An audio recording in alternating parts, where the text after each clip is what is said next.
Atlantis now beginning what is known as the pre-flare maneuver. It will pull the nose up a little bit right before it hits the runway.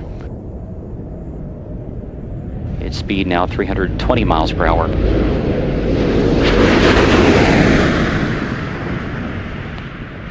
The gear is down and locked.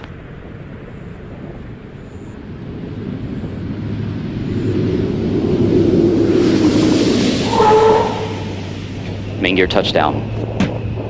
Atlantis' nose being now rotated down toward the runway. The chute being deployed. And nose gear touchdown. Space Shuttle Atlantis now comes home to the Kennedy Space Center for the final time.